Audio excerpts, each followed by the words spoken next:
What is up, guys? I do hope you're well. My name is Mark and today we're covering some r/ProRevenge. If you're new here, please consider hitting that like, that subscribe and maybe that notification bell too. And a huge thank you to the members of our channel. You are truly appreciated, as always of course. And with that being said, let's get into today's stories. Our first story comes from Mizun. Roommate thought she was sneaky, ended up owing me $400 and got suspended. This is a long one, TLDR is below. So this happened my second semester dorming at my college campus. I met my roommate at orientation and could kind of already tell she was going to be a pain in my ass, and I was right about that.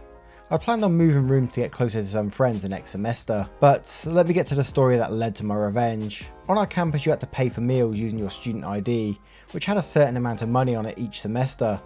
You could use an app that would put your name and ID info into it, and it makes it easier to pay.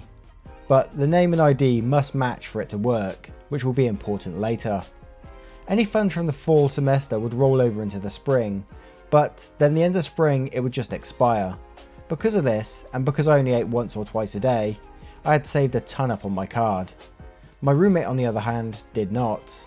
So I offered to pay for some of her meals from time to time in trade of her picking up the food for us, which involved her using my card twice in person and then she'd return it. Then one day I noticed on my app that my card was being charged even when I was not ordering food, and not just a meal, like a meal for several people. This meant that whoever was ordering, I wonder who, either had to have stolen my ID card, which I had in my pocket when I got the charge, or was impersonating my info in the app, which are both big no-nos on my campus. I was quick to put two and two together and was pretty pissed. I was initially going to confront her on it, but decided to formulate a plan instead. That day I went and ordered a second ID card for $25 to use for later, as it took a couple of weeks to get the new one. I let her charge several things to my card over a good 2 weeks, for her and her friends, and she wasn't very good at hiding it either, as they would come to our dorm and eat, while I just screenshot and sent emails to the support team of the app about the charges, knowing nothing would get done until I contacted someone in person. And one day it got even better, as you can buy groceries with a card off campus as well. She decided to pay for alcohol with my card, which doesn't get pinged as an issue on my card due to me being over 21, but she was only 19. Not sure how she got it, but it was just the thing to finally act on my plan. I put my best sad face on and contacted the head of campus living and head of my dorm about the charges on my account. I dropped some hints that it could be my roommate and mentioned I got a new ID and asked what I should do. I was told to order a new card, and once I got it, to deactivate my current ID and use the new one for purchases now, making my ID have a balance of $0 and also to ping if someone uses it to buy anything. They also told me they would be visiting my dorm to discuss the issue with my roommate. I accepted that and waited. They sent the confirmation email and that they would be visiting, and I decided to add more fuel to the fire. My roommate was groaning about not having funds for food in front of me in our dorm. I told her I couldn't really help her as I was running low on funds, and she kind of just laughed it off and left the room to probably go and use my old ID. I deactivated my first card right after she left, and surprise surprise, she used my info to pay. Except when she tried to pay for her and her friends this time, it was declined and it got pinged that it was my ID used. Campus security was called and she was escorted back to our dorm. Pretty much perfect timing for our meeting with campus living. She was scared shitless when they came to the dorm to talk and look through her stuff.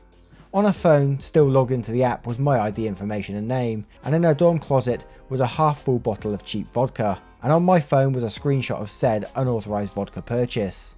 In the end she was forced to pay me back all the funds she used, in cash, reported for underage drinking, which automatically suspends you from campus living for at least a year, and would have on her record that she performed identity theft, which I also could have charged her for out of school.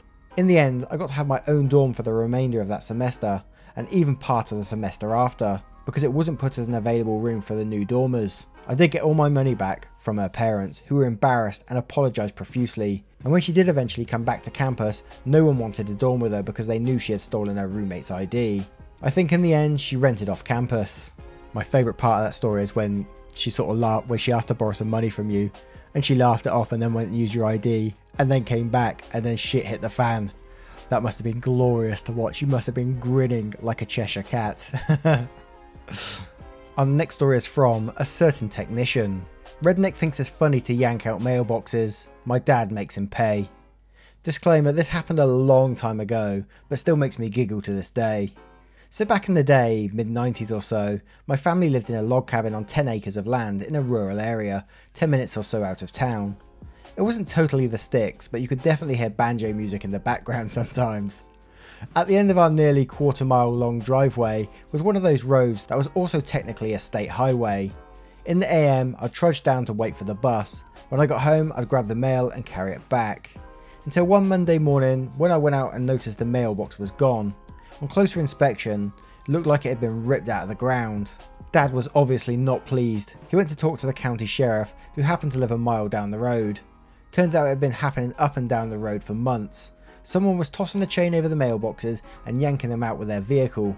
He suspected a guy down the road with his great big lifted 4-wheel drive truck, but couldn't prove anything. Usually happened on Saturday and Sunday nights, with people finding out in the morning. Also seems the nicer the mailbox, the bigger a target, and many had been hit multiple times. People had tried digging deeper, using more durable wood, etc. The guy just took it as a challenge and ripped them out again. Soft, sandy ground, and his truck was a monster. Well, Dad said, challenge fucking accepted. A bit about my father. He's a steel worker with an engineering background and a graduate degree. Built like a bear with forearms the size of my frickin' legs. Most people looking at him would never think this monster of a man is also brilliant, but he is. The calm, cool type of guy that almost never loses his temper. But wrong him, and God help you. So Dad goes to Lowe's and buys the fanciest, prettiest mailbox they sell. He then proceeds to install it on top of an 8-foot long cylinder of 3-inch diameter hardened tool steel. But he wasn't done there. After digging down with the post holders and dropping it in, he then filled it in with quickset concrete. To really sell it, he then used some strips of 1/2-inch wood to cover the steel core of his now indestructible mailbox of doom. Primed and painted them so it looked like a standard 4-inch post, and even had my mum decorate it with flowers and such. He wanted it to be as tempting of a target as possible. Didn't even take a week. I went out for school in the morning and found the mailbox right where it should be. Attached to it was a 30-foot chain, an entire hitch assembly, ripped right off the truck's frame, sheared the bolts. It was marvellous to behold. Sheriff gets called over, dies laughing when he sees it. He went to the house of the guy that was suspected and sure enough verified the damage to his truck matched. Fun fact, fucking with a mailbox is a federal crime, as in you go to federal prison, not those cushy state places. Dad was unofficially rewarded by the sheriff's department with a few cases of beer and some venison. And after that, every deputy in town would flash him a thumbs up whenever they saw him. What a way to get revenge. It's a shame there wasn't he didn't have a camera on it as well, like a little hidden camera just to watch that. Because that douchebag's face must have been an absolute picture when it all got ripped off of the back of his truck. Our next story is from Capital Dar. Can't drive through that. TLDR at the bottom, on mobile, not my revenge, but I witnessed it. Back in 2004, we had those big plastic round garbage bins in our back alley. About 6 of them down every alley in my neighbourhood. They were huge, about 4 foot tall and 4 foot wide at the top. They got emptied every Thursday around 8 in the morning. I lived half a block down the alley from the local bar, and every few weeks I'd go out in the morning to see all the bins knocked down. Some drunk idiot was driving his beater home around the time the bar closed at 2 AM. I figured he was hitting them on purpose just for laughs.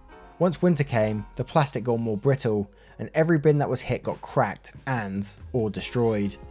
The city never did anything other than just replace the bins, but it would take a few weeks, and it was irritating to have to pick them up all the time or use a farther away bin because the nearby one was toast. So this continued for months, and winter gets cold here in Canada. We had a solid week of -40. One Saturday night I saw red and blue lights flashing through my curtains. Walked out to see a completely totaled mid-80s Buick wrapped around a bin. One of my neighbours decided to fill the bin with water, which froze into a solid block of ice. I don't know for sure which neighbour did it, but they are absolute heroes in my mind. Guy got arrested and I assumed he was charged with drunk driving at the least. Tow truck took away what was left of the car, but the bin stayed there for a couple of months as a monument to stupidity, filled with ice because it was too heavy to move, and also wasn't in the least bit damaged by the collision. We've had two destructive posts in a row there. I like that. And my favourite comment below this one is, revenge is a dish best served ice cold. Our next story comes from XIX Butterfly XIX. Douchebag steals my food. Sorry for any grammatical errors, spelling errors and all that other shit. I'm baked and could not give a shit. You can always tell me if shit's too hard to read or comprehend. People like this can rot in hell, because I'm sure that's where he will end up. I had my food stolen, except my office was private, with my director and me having the only keys. My office food thief would break into my office just to steal my stuff out of my mini fridge/freezer. I have a shitload of health problems, and it was easier than going back and forth to the kitchen with a communal fridge. I never cooked anything anyway. He would steal my freaking candy. Even still, I can only eat a few special things like cotton candy, which is hard to find in our small town, so if my hubby finds any, he gets me a shitload to last. My protein drinks, at the time I could barely hold any type of food down, so this was literally my sole way of getting nutrition, and they're fucking expensive too. Stole a ton of my real sugar candies and drinks. I get into a shitload of pain and trouble if I have any high fructose corn syrup. So my shit was special and carefully picked out for my needs, which was also shitloads of food and environmental allergies, but I digress. And I caught him red-handed once with my specialty coffee that I even made in my office with a little $10 coffee maker so I could do coffee and tea. I want to say I paid like $17 to $18 for that shit and I was pissed. He just brought the bag into the kitchen as I went in to wash up my cup and saw it as he was trying to make a full pot with it, which would have probably used quarter of the bag. It was so tiny, but so good. My hubby started making me meals. I could only handle meats like fish, fresh beef, chicken, etc. And one day he had made me 2 hamburger patties that were a little on the small side. He knew about my thief and wanted to see if the patties would tempt him enough when he went in to steal drinks or whatever. And in this fashion, he ate one of the patties, straight out of my Tupperware with his fucking hands. By the way, I always set up my webcam to record when I was away, when things started to get light and disappear, so I had tons of videos.